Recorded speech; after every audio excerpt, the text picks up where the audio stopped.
social media. Before we get started, I want to introduce all the guests today because they're going to chime in on this one. So our first guest today is Dashan, aka Mark Roswell. Or I got the wrong way around there. Probably Mark Roswell, aka Dashan. There we go. He doesn't speak English anymore. He's doing his best. We got Amelia Chappelow, who's a producer from ABC Radio in Australia. And oh, by the way, all of the guests today were judges in the competition, so we're pretty excited to have them on here. Amelia, how you doing? Good, thank you. Get right into that mic. And we got Keith Lowell Jensen, who is a US pro comic and a professional beard grower. I have Sheng Shin for you all. How long have you been saving that one up? Maybe some Sheng Sheng also. All right, so anti-social media, this is what we do is we like to take news stories from around the world that we think are anti-China for no good reason, and we pull them apart for being ridiculous. Today, Joe's got a story for us.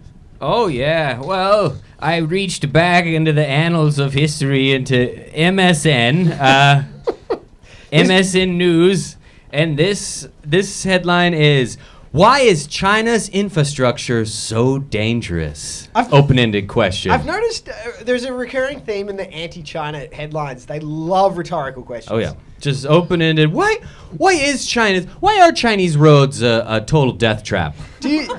Why is riding a train essentially committing suicide? Why is that? Andy, can you answer it? Can you answer it? Because if you can't answer it, then it's definitely a death trap. Well, I love that, like, the fact that actually China, probably has one of the most advanced infrastructures in the world. Do you feel like, because the whole premise of this is that Western news is pretty anti-China. Do you think that's fair? I mean, well, there's so. I mean, it depends what you pick, right? The infrastructure here is great. It's not the infrastructure that's the problem. It's that people weren't driving cars until 3 years ago. That's what's wrong with the highways. The highways are great. Yeah. The trains are great. Yeah. So I believe the answer to this question is Chinese people. That's why. That's sort of what I'm getting. Is that what at. you're saying, Dashan? Why are Chinese people so dangerous? Dashan, does your answer change depending on what language you're answering in? Absolutely. That's the key to survival. Good for you. In Chinese, he's like, I'll do the translation for that. yeah. In Chinese, he's like, it is the Western imperialists that have come here and given us substandard building materials. Attacking us with their question marks. Yeah.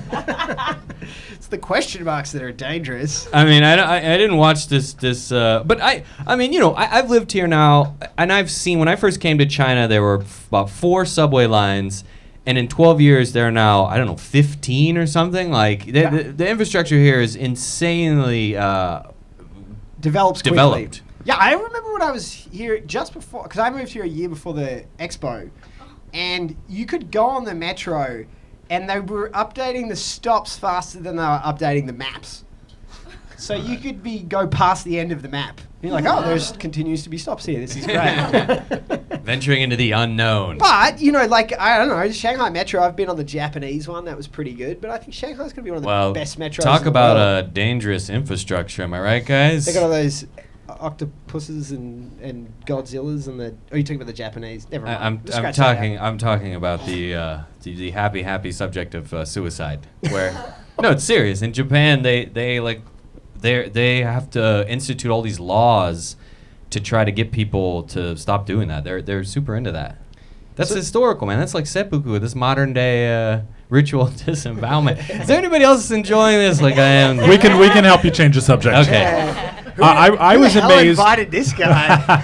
I was really amazed getting on the subways here by these video screens that they have on the walls outside of the subway. Oh, yeah.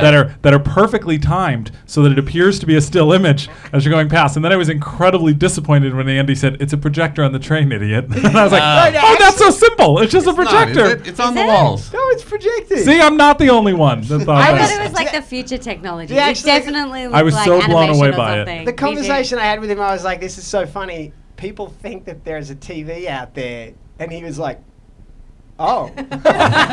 Idiots. What a bunch of stupid people. But why is it so unsteady then? If it's on the train being projected, why is Because it the flickering train all is the shaking. Because you're projecting on a moving wall. It's not a flat wall. Oh, it's projecting on the wall. Right. From the train to the wall. Okay. Yeah.